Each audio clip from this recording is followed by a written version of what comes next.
Hello, ladies and gentlemen. Welcome back to American LFC. My name is Nate, and we're here talking with my brother, Eli. How you doing? Great. How are you? Very well, thank you. Today we are talking about this past weekend's game, Manchester City versus Liverpool Football Club at the Etihad in the city center of Manchester. Actually, I don't know where the Etihad is. I'm just assuming it's there. I've never been. Where do we begin? Speaking about this wonderful game, played at 12:30 in the afternoon post an international break, making it the 15th time 14th time that Liverpool has played the early match in the last 8 years. The next closest competitor with as many games is Tottenham Hotspur at 6. 6, yep. Just unbelievable, right? This game kickoff was moved because of the Manchester police asked to move the game. Interesting. Which is a reality in football. Like, that's a thing that has to be taken into consideration. Yeah. Like, Liverpool fans might be getting rowdy. You know, they have to be able to do what they need to do to keep places safe. I understand that. Yeah, for sure. But, like, come on, guys. This is getting ridiculous. Really? Yeah. Yep. It's I don't know. I don't want to belabor it too much because everyone talks about it, all the time now.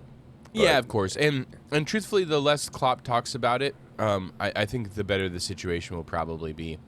I don't know. There is an argument for, to speak out when you feel that something, when there's, inequity or wrongdoing, right? So it's like, so I can understand the aspect of, I'm going to keep talking about it until something changes, because he's done the same thing with reffing and VAR and like the match schedule and players getting hurt and all that stuff. So, and he was kind of ahead of his time on complaining about some of these issues, and now like more and more coaches are coming on board with, oh, the schedule is messed up, or VAR is a bit of a soup sandwich, type stuff. So Right. I get from, it's like, you don't want to hear the same thing over and over again in the press conference of him just like sounding like a whiner beating a dead horse.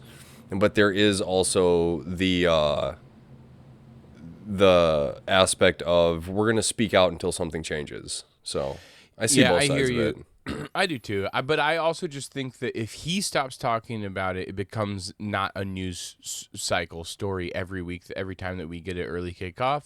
I think if there is true inequity, what it appears that it is, because we have 8 games more than the, like here's a really interesting question. How many times has Man City played the early kickoff in the last 8 years? Like, less than 6, Right, exactly. Less than 6 times, right? So we've played it 14 times. I think that the club should be addressing it. Right. Like, it shouldn't be Klopp. He's already said his piece. I think he should be quiet about it, because then it doesn't become a story on Talk Sport the next morning about them being like, Klopp is a complainer, and then it doesn't get into all the pundits and all of the YouTubers and all that sort of stuff, versus Liverpool just being like, can you give us one reasonable explanation as to why we have over double the number of early kickoffs as to any other team in this league, please? Yeah. Thank you. Yeah. I mean, this past weekend's probably is like the most legitimate reason that you should change the kickoff is for, law enforcement purposes. If it's like TV or it's just, oh, we felt like it, then that's not really acceptable, Yeah, it's tough because the TV providers would probably be like, but we're the product. Yeah, that's true. We should be flexible to move to their product.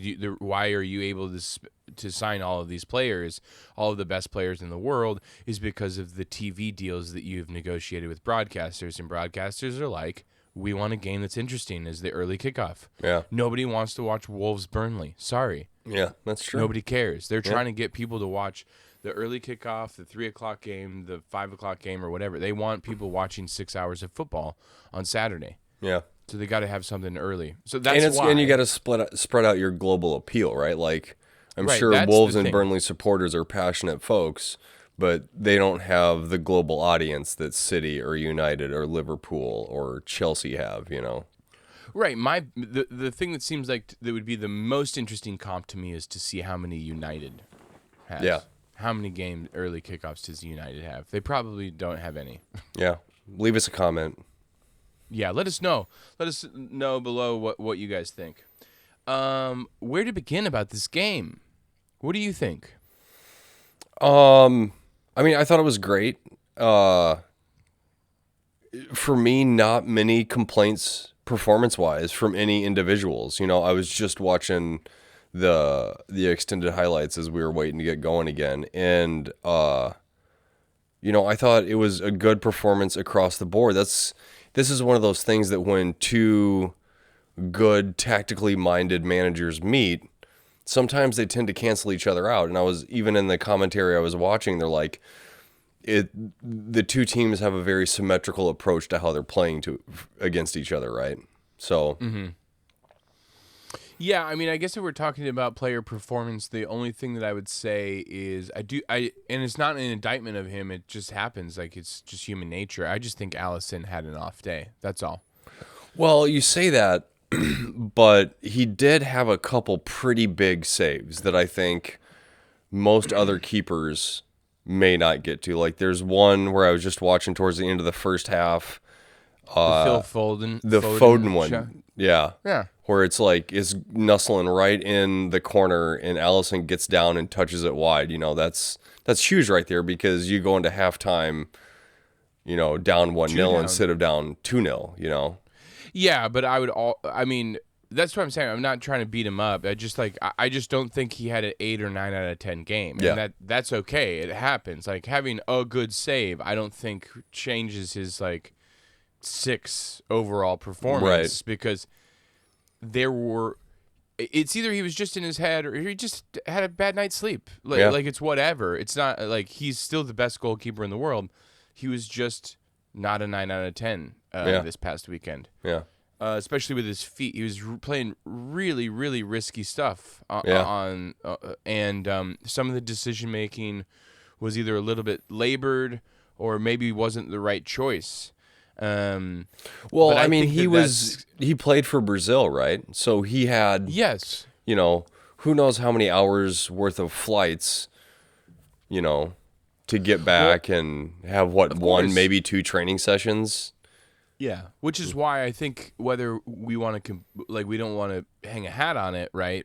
But I think it has to be addressed that it's the early game on a Saturday after an international break, because the game just felt like that. The whole game felt labored, and it was a chess match, right? Yeah. Like there wasn't like a ton of like, oh wow, that's super exciting. It wasn't like, there have been some barn burners against these two teams at the Etihad the last couple of years. You know, like really blowout games or really interesting, going to toe to punch heavyweights, boxers just punching each other in the face. That was not this game. This game was a chess match of strategies and millimeters to success, really. Yeah. It's interesting. Who do you think had the better game? You mean team-wise? Yeah. I would say we did, to be honest. Oh, okay. You know, I think City may have had more possession and more opportunities, but I think performance and tactics-wise, with the personnel each team has, I think we did better. You know, especially considering the midfield is McAllister, Soboslai, and Curtis Jones, right? Curtis has been out with an injury. McAllister and Soboslai are still settling into their, you know, duties within the system. As we've talked extensively about, we feel McAllister is playing out of position. So I think when you look at kind of the context of everything, I think we had a better game. We're the first team to take points off of them at the Etihad in almost a calendar year. Right. Yeah, it's interesting. I hear what you're saying. I think that's probably a reasonable explanation. My personal feeling is, out of context, if you just like look at it as a football match, I would be like, they played better than us. Yeah. We scored a goal in the 80th minute on an incredible first touch. Yeah. And like kind of a world-class shot. Yeah. Right? After they were getting a little bit tired, right? So that's sort of like, I was like, I guess the question for me is just like, Did in the game this weekend? Did it seem like we had enough to take them to hit them off their mantle? I think so, right? Because Darwin has an opportunity. I would say in the first part of the first half, Mo cuts in and hits an in-swinger to Darwin kind of in the middle of the goal. And Ederson makes a pretty good save. But, Darwin puts that a few inches further to the left and, we're ahead 1-0. And then that's a whole different script to play out. Yeah, but just to play devil's advocate, Phil Foden also was gifted a shot in the 18-yard box by Allison, which could have written this. There's a world where they had 3 or 4 goals in the first half. Yeah. We had 1 shot on goal in the first half. We had 1 shot on goal in the second half. Yeah. So, it's interesting. I feel like we got outplayed. I feel like I saw that Trent had a post-match interview almost immediately afterwards, and he was like, yeah, we didn't play great today. We were off. We didn't play as well as we could. But we got a point, and we didn't play well. And I think that speaks volumes about the resilience of the team. That's what I took away from it, which is like I think that we didn't play that great. I think that we didn't play that great because Man City is the best team on the planet.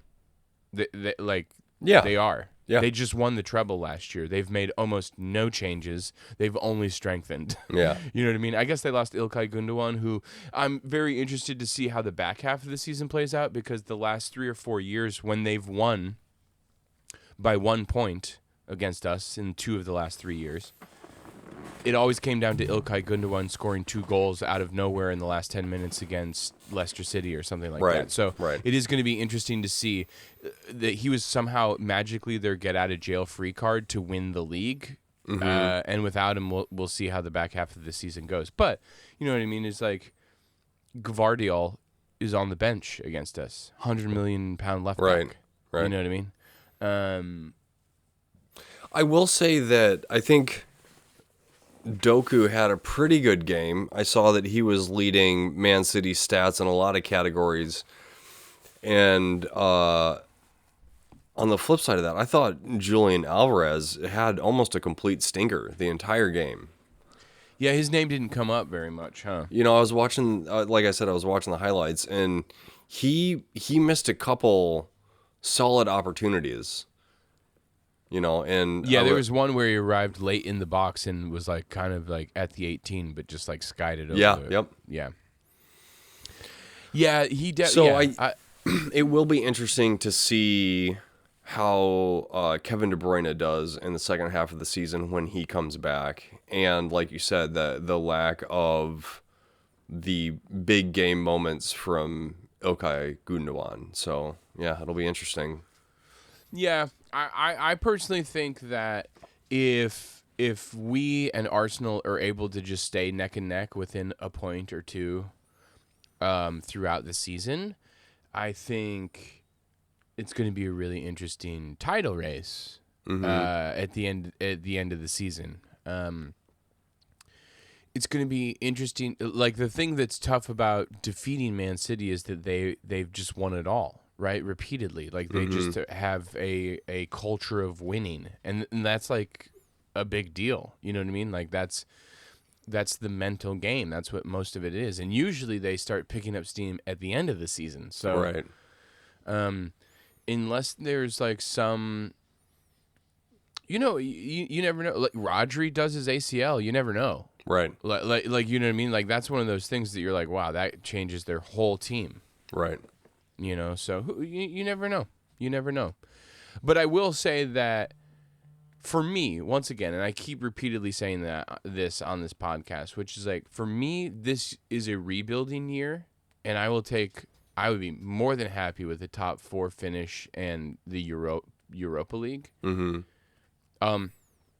We're still in the other 2 cups as well right now. Like there's a possibility that the Carabao Cup, we also have a pretty strong run in that as well.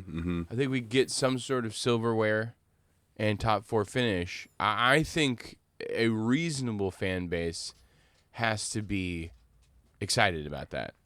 The reason I say that is because last year was a disaster class. Right. And we Right. just rebuilt our entire midfield in one summer transfer window with 4 guys. Right. And it's working pretty well so far. Yeah. So I just think that a pragmatic, reasonable-looking group of fans would be like, yeah. This is progress. This Right. is Yeah. immense. This is a huge leap forward from where we were at last year. Right. And I don't think the personnel as far as the midfield is done, and I don't think it's done in defense either. Right. You know? I heard rumor this week before the City game that there is internal talks about a Mo Salah extension and a Jurgen Klopp and Virgil van Dijk extension. Which of those 3 makes you the happiest? Klopp. Yeah. But take Klopp out. I mean, Klopp is the most important. Right. If we could get another extension for Klopp, it would be incredible. So that he could really see Klopp 2.0 out, right? Because basically where we're at in his trajectory for the first build of the team is like when we got to the Europa League final and lost to Sevilla. Mm-hmm. You know what I mean? That's sort of where we're at right now. Mm-hmm. But if you extrapolate, if this is true, what else is true? If you extrapolate that about what could be the trajectory of Klopp 2.0 is, that's 3 Champions League finals that we made after that point. So I'm just thinking if we can get him on for another 3 or 4 years, Right. then I think for a couple. I think as fans, selfishly, it would be really great because I think we'll win a lot more silverware because I think Pep is going to leave City relatively soon. I mean, how can he keep going? Like, what's Right. the draw, right? Like, there's got to be a new task. Like, he won the Champions League. That was the one thing that he needed to do there, and he did it. Mm-hmm. Yeah. So I think that when his extension comes up, unless he's just so passionate about keeping this rivalry with Klopp going, which I just can't really imagine it being that big of a deal. Right. If he leaves, I think City are a totally different prospect. And I think that we could probably run the league a couple of times. Like Right. we might be able to get a double. We might be able to get 3 in a row, a 3-peat, Right. possibly, with Man City not being helmed by Pep. Because they will drop points in places that they just don't now. And also, Holland will leave next season for Right. Real Madrid. Right. Bernardo Silva has repeatedly wanted to leave every transfer window for the last 3 seasons. At some point, he's going to go. Mm-hmm. So obviously, getting an extension with Klopp would be the greatest thing. I think Klopp needs to do it personally because I think to cement his legacy as one of the greatest Premier League managers of all time, he has to win the league at least one more time, Right. maybe 2 times, and Right. maybe another Champions League to like be in the conversation of Sir Alex Ferguson, Pep Guardiola, those 2. Yeah. Like if he wants to be the third of those 2, he needs to get some more silverware because he's just not there. 1 league and 1 Champions League is not enough to be like you're one of the greatest. Right. It means that you're one of the best now. Like you're one of the best coaches on the planet contemporarily. Right. But you can't like I think Ferguson's like 13 leagues and 3 Champions Leagues. Right. Yeah. So and I think Klopp deserves to be recognized as one of the greatest managers in the history of football. Yeah. So I think that I hope that they can convince him to do it. 4 more years would be great. Yeah. You know? And I think that he might be enticed to do it because I think with Szoboszlai and McAllister coming in that he's like sort of seeing the opportunity that could come with the rebuild. Right. I think. Yeah. Yeah. Apparently, he said Gerald Kwanzaa is Virgil 2.0. Great. So, I That's mean, incredible news. if Klopp is saying that, who I think history has shown that he's a pretty adept manager, or how should I say, adept assessor of potential, that labeling Kwanzaa as Virgil 2.0 is great news. Yeah, absolutely. I think it would be smart to keep him around the club, to learn under Virgil, to be getting games. I think the Europa League will be really great for him this year. Yeah. He's obviously going to be getting more game time this year because of that, which I think will be positive. Yeah, I think that's huge for us. I think it's so huge. I mean, It saves us $100 million. I was going to say that's £100 million that we can spend on, maybe 2 other players, depending on what kind of deals you can get. Yeah, it's going to be interesting to see, because the Mo Salah thing is going to be really interesting, because I saw people, or a link to Leroy Sané as his successor. No, never. That's what people are saying. No, that would piss me off.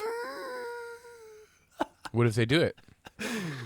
Well, I'm still going to support the team. I'm just not going to be happy about it. Yeah. Yeah, it'll be interesting to see. I mean, I don't know. He is German, so yeah, there's something he there. also played for the Plastic Club and isn't super well remembered by Liverpool fans during his tenure because of some of the goals he scored and silverware he cost us. Yeah, that sounds. I mean, if I'm being totally honest, that's the craziest reason to not have an incredible football. Like, I'm like, wait. Let me get this straight. This kid's really, really good at his job, and he scored a bunch of goals to prevent your team from getting the silverware. But he won them because he's really good. You don't want him on your team. That makes no sense. You're like, Yeah. well, he hurt my feelings 5 or 6 years ago. It's like, yeah, but if he brings in more silverware, who cares? Yeah, I don't know. Yeah, I'm sure. Never forget. I'm sure United was really, really angry when Eric Cantona signed from Leeds United, arguably their most bitter rival beyond us. I'm sure that they were really angry about that when they won the league every season that he played for them, except for the one he did his ACL in. Mm-hmm. So, I'm just saying. Yeah. Is Sané left-footed? Yes. Is he? Okay. Yeah. So, I mean... Yeah, but how old is he now? I mean, still early 20s, probably. Is he really? Maybe. Trent's age, probably. Yeah. I mean, he was like 19 when he signed for his City. Yeah, okay. 18 or 19. I don't know. It blends together. We've been watching them for too long. No, I know. They all course. blend together, and no, I know. I don't really care that much about City. It'll be interesting to see if that actually comes to fruition. I'm sure it's just clickbaity stuff because it doesn't feel profile-wise. It doesn't feel profile-wise that makes a ton of sense, right? Like, I just think that Klopp does a really great job of trying to facilitate a environment to push the train, so to speak, as he says. And I'm not sure if Sané is one of those type of players.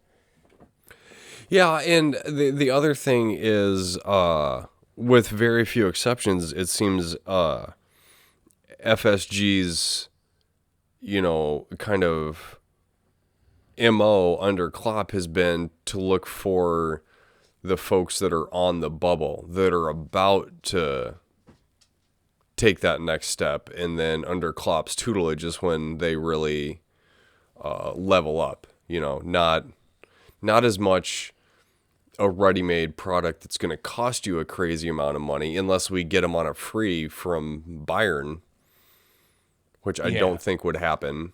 No, I agree. That's why it's probably a clickbaity article. I think Ben Doak is going to be a great... Yeah. I think a lot of this stuff is already set. It's just sort of whether Salah wants to stay. Yeah. Like, I think the thing is, like, it's like Salah... he's making a ton of money already. It sounds like he wants to become a professional chess player anyway. Did you hear about this? No.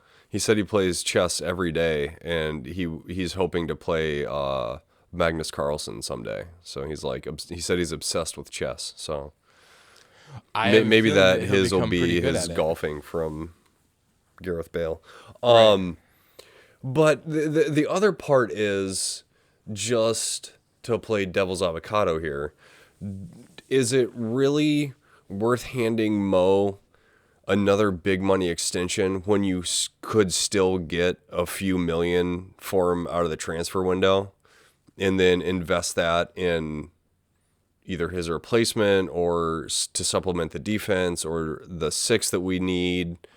I mean, that's a perfectly reasonable question that hopefully FSG and the scouting team have answers to. I think they do have an answer to that. I'm sure there is a number that they're like, that's what he can go for, and then that's who we can get, and these are the 5 people that we can get to replace his goal. The one thing that I would say, though, is that he's fourth now on the all-time scoring list of Liverpool, and he got to like 180 something goals in like 250 games. So, he is a generational talent for this club. And I don't think watching him this year that I would say that for example, Henderson fell off a little bit last year. Yeah, Right? And so did Fabinho too, right? Yeah, exactly. Fabinho too. You could see that. I don't really see that happening with Mo right now. I don't think that he's falling off. I think he's just as dangerous as he was last season. He's not as fast as he was 2 seasons ago, but his game is adjusting. He's finding more opportunities to swing the ball in. He's not just beating everybody, pushing him to the outside and cutting in and then hitting that far post with an incredible shot. He's finding new facets to his game. Look, Ronaldo played to a very high level until he was 38 and then moved to Saudi Arabia. Mo's 32. Yeah. No, I don't disagree with you whatsoever. The romantic in me says I want him to stay forever and, score tons of goals for us. But the businessman in me that says, hey, we want to stay competitive is like, is that salary and a potential transfer fee something that could be used elsewhere? And I do think they learned their lesson with Henderson, right? There was a bit of romanticism that I think kept him on a lot longer, probably 2 years longer than we should have, right? Yeah, agreed. Yeah, that might be something that the administration is like looking at. But that might also be why there is rumor about there being an extension, which is like if they can land an extension, maybe we do get 1 or 2 more years and we still get the windfall. Right. You know what I mean? Yeah. You'd have to. I'm sure the bean counters will have crunched all those numbers for, Yeah. But the Van Dijk one is also really interesting. He seems like he's getting back to the best version that he can be now. All the commentary I have seen for the last, I'll say 4 weeks, is that Van Dijk is back to his peak and he is once again a immovable object in our defense once again. And I think the team's overall performance is kind of reflective of that with how well we've been doing this season. But yeah, agreed. It definitely makes a huge difference defensively. Him getting close to his best.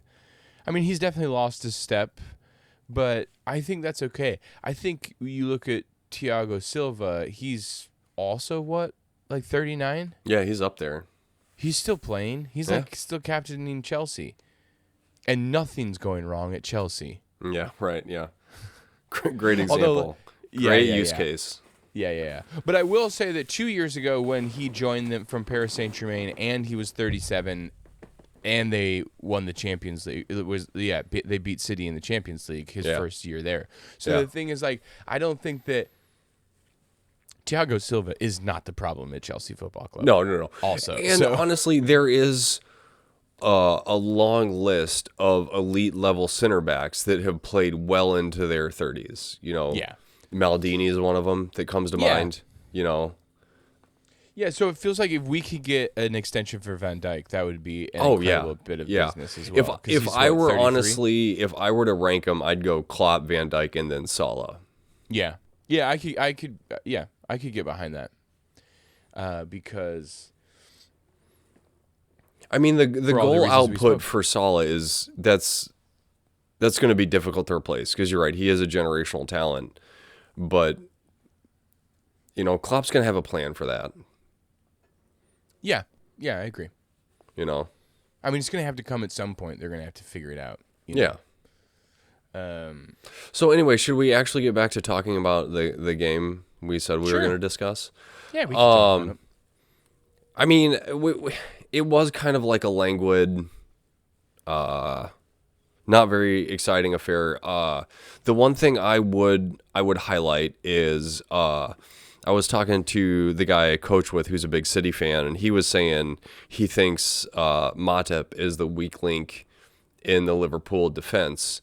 And when I was watching the highlights, and then on Reddit last night, I saw like a Matip highlight reel, and he was just, I don't think he honestly put a foot wrong the entire game. He was making good blocks, good recoveries. He made a couple really great runs into the attacking third. Mm-hmm. You know, so I was like, he may not be the best like pace wise or recovery wise, but his game intelligence and being in the right place at the right time, it feels like in the seasons past where he has had some slip ups that cost us, that at least knock on wood, some of that has been worked out.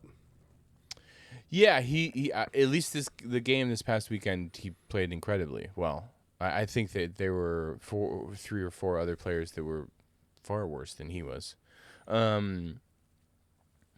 It's interesting. It feels like, you know, I feel like he's an easy target for opposition fans to be like, oh, that's your weak link. And it's like, yeah, but is he though? Right. Is he the weak link? I don't think when you watch our team week in and week out, I was like, I don't think he is the weak link. I think any mistake a defender makes, it's always going to get the highlights. They're always going to talk about it. They're always going to do that. Like a midfielder makes a mistake, it's like whatever. Right. A striker makes a mistake, they're like whatever. Well, and Matip has the unenviable task of having to cover for Trent with his new tactical responsibility. You know, so that's going to make it tough for him because mobility, I think, is probably not the strongest part of his game. No, he certainly uses his experience to position himself for success, which is not helpful when the new formation is like, just cover this 60 yards of the field and we're good. And also he was £4.5 million from Schalke. So like, talk about a return on your investment. Yeah, of course. I mean, he's been incredible. I mean, but that's the type of business that I think we were alluding to going forward, which is that it's like I think there are going to be some more deals like that coming in the future, which is that we are clearly seeing the new look Liverpool being built, but there are places that we need to slot in 1 or 2 or 3 people, and then you're like, yeah, we're good. Yeah. Like you can see it. Like the midfield is coming together. A 6. It would be nice to have a 6. So here's a hypothetical for you. Me and Arthur started a league in FIFA, and I got an £87.5 million offer for Andy Robertson. Do you take that? Yes. Okay. I take that in a heartbeat. Here's why. Because if we're continuing to move with Trent Alexander-Arnold into the double pivot of what do they call it? A square? What do they call the box? Box midfield, yeah. Which we clearly are. That's what's happening. We need a constantly fit Konate on the left side of Virgil van Dijk then. Mm-hmm. We need a left-footed version of Konate who does not have muscle injuries on the left side of Virgil van Dijk. But riddle me this, Batman. Does it have to be left-footed? Because if we're essentially playing a 3-2-2-3 when we're in possession, you're not looking for that left-sided defender to be bombing forward because the width is going to come from your wing. So why not just make it Gerald Kwanzaa? I mean, that is a great question to ask. The bigger question for me is why don't you make it Joe Gomez? Well, yeah, either or, right? Yeah, I mean, right? Gomez has the experience, probably. Gomez has been put in that position with 10 minutes to go periodically throughout the Premier League so far this season. Like when we're trying to hold on to things, Endo and Joe Gomez comes in. Endo sits in front of the defense. Joe Gomez plays left back. So I think that there's perfectly good reason for that. That's totally reasonable. I think there's a statistical analysis as to why you want that person to be left-footed is because there's just like an extra yard of space that they have that a right-footed dominant-footed player does not have. So if I'm the center back and I'm receiving from Virgil van Dijk and I want to play the ball up the line, I have to do it open to the field where a midfielder can attack me. Whereas if I'm left-footed, the ball can cross me, and I can play it up the line, just like Ake does, just like Zinchenko does. Like the thing is, like, I actually watched a video one time on YouTube about it. It was like, oh yeah, it actually makes quite a lot of sense. It's such a small nitpicky thing, right? Like you could easily have a right-footed player do that, but I think the thing is like, but Klopp and Pep, because of the game that we just watched this weekend, are fighting over millimeters here on this field. And that is the thing that would give them a couple millimeters, is it being left-footed, right? That's all. I mean, if they end up getting a right foot, I once again saw, I need to look, but I saw another thing about this Ignacio kid. I think I saw that too. Portuguese or Spanish, right? So, like, we were rumored to be linked with him in the summer, and then he had a buyout clause for like £40 million, but then he signed a new deal, and then that went up to like £80 million or whatever. So, well, I think I can't remember where I saw it, but like what I saw was they're coming in January with a prepared £53 million bid to get him over the line as soon as possible. Wow. That would be incredible if that happened. Yeah. And then the thing is, like, if that does happen, yeah, what about Robertson? What about Tsimikas? Well, I think you want to keep one of them. Right. So do you keep Robertson? I mean, I would. On the bench? I mean, if he's willing to, he's probably not going to want to do that. So maybe you keep Tsimikas because he's used to that role. Right. And he does fine. I mean, he didn't do great in that, what was it, the Europa League game. But, you know. Yeah, whatever. Yeah. Yeah, you have to keep one of them because you can't only play box midfield all the time. Always. Right, exactly. So you need to have something. In that system has a lot of issues when you're not in possession, right? Right, which is currently our problem and not City's problem. Right? That's why it works for City very well, because they don't lose the ball. And when they do lose the ball, as you could see this weekend against us, they were piranhas in like trying to get the ball back. The first half, we could barely hold on to the ball. Yeah. I mean, I think we had like 39.5% possession for the game overall. Right. But that includes the second half. The second half, we woke up and we were like a totally different team. The first half, they absolutely outplayed us. Yeah. They had it was like very startling possession statistics. But yeah, for the box to work, I feel like we do have to prioritize possession more. Right. Which once again would be really lovely to have McAllister as a 10, which is the role he plays. Mm-hmm. Yeah. Like an 8 and a 10. So, but we'll see. I mean, I think it's exciting. Here's what I'll say. I'll take away from the game that we watched this weekend, even though on face value it wasn't like the most dazzling or sparkling display. For people who knew what they were looking for, you could see that these teams were going toe-to-toe tactically, and that it doesn't feel like we're playing catch-up. That was my biggest concern. Yeah. It doesn't feel like that. Yep. It feels like we might be a step behind them, and that's okay. Yeah. But I don't think we're playing catch-up. No. And because we're not done. Because also the thing is, like, we're not done marinating, incubating. We're still, like, figuring out what this new look team is. We just lost our captain of a decade, basically, and our defensive lighthouse midfielder.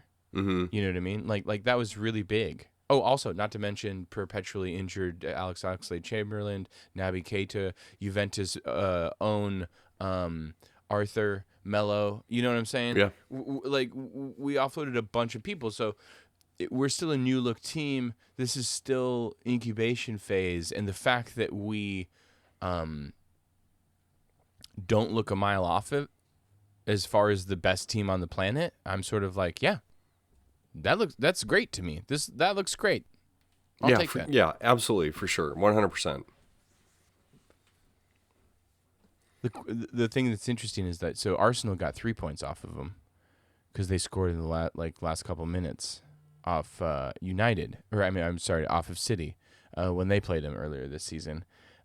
So it is great to see that they aren't faultless, right? Like they can be got at to Man City as well. So hopefully other teams are able to do that.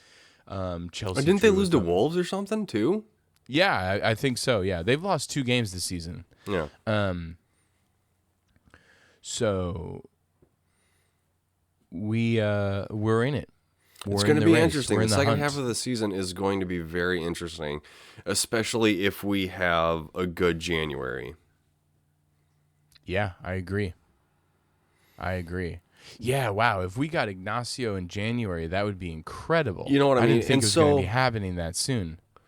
We're not way off of it. I do feel like we are definitely still in the race. I mean, Tottenham was able to hang on for, a third of the season, and they've just absolutely crapped the bed. Injuries, man.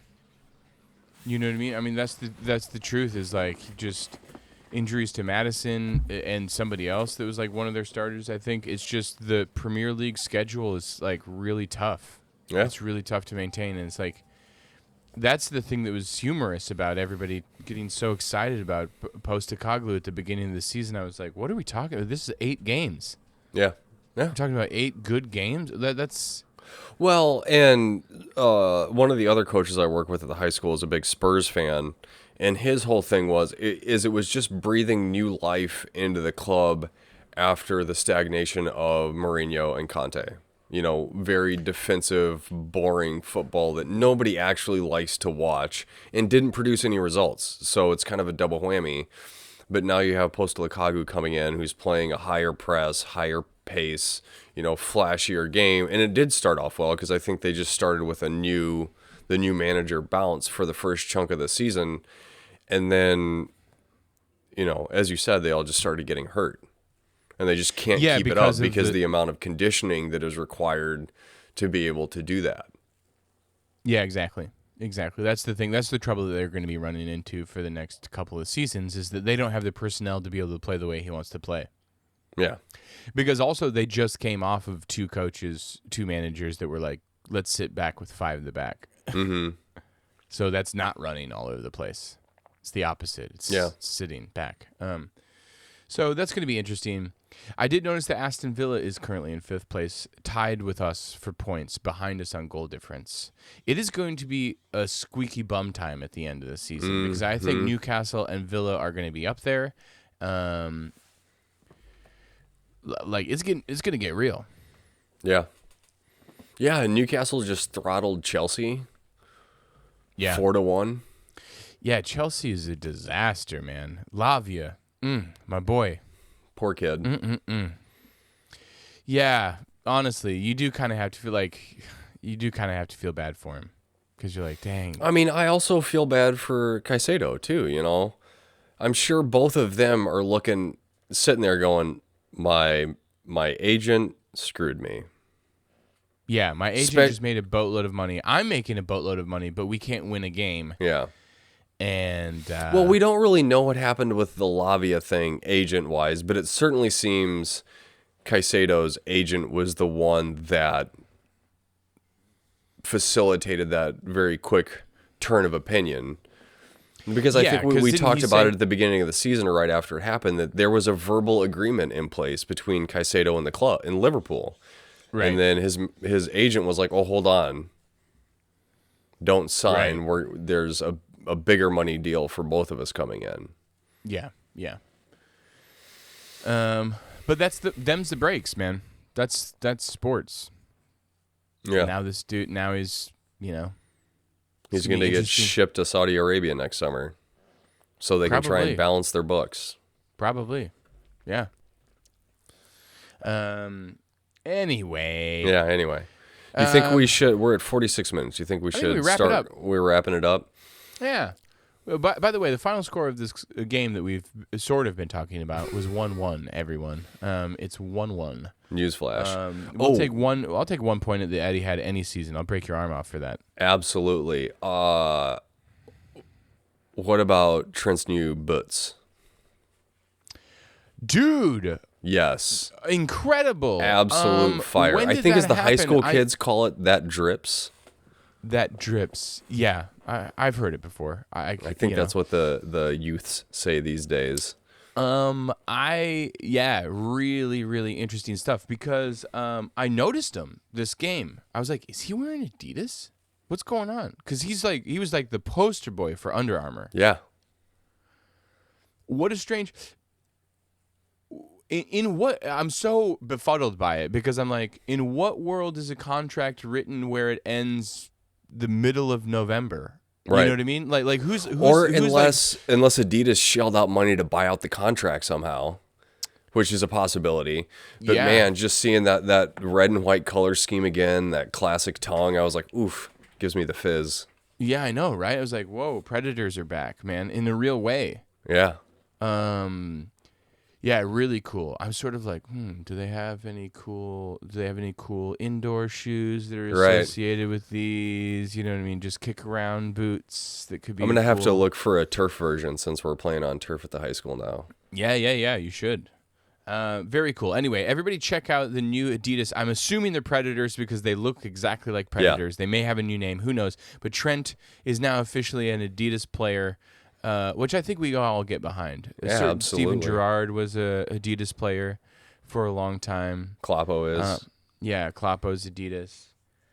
In fact, Liverpool was Adidas. Had Adidas as a sponsor for a number of years as well.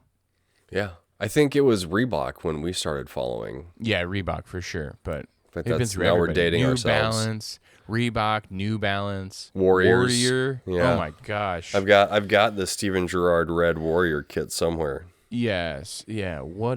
My gosh. Well, but it was like a subsidiary of New Balance the entire time, right? It was just like I don't know. I can't remember. I don't know what it is. But now we're with Nike. Yeah. So it's all good. Just do it. Yeah. Okay, friends. Okay, family. Thank you so much for sticking with us on this one. We appreciate it. It's been Man City 1, Liverpool 1 at the Etihad. We're taking 1 point and we're going home to the bank with it. Let us know if you guys love this content. Let us know if you have any notes. How are you feeling about Eli's beanie? What do you think of my new setup? It's pretty ramshackle. I'm trying to figure out something a little bit more permanent, so we'll figure that out. Okay. I think that's it. We'll talk to you all next week. All right. Bye.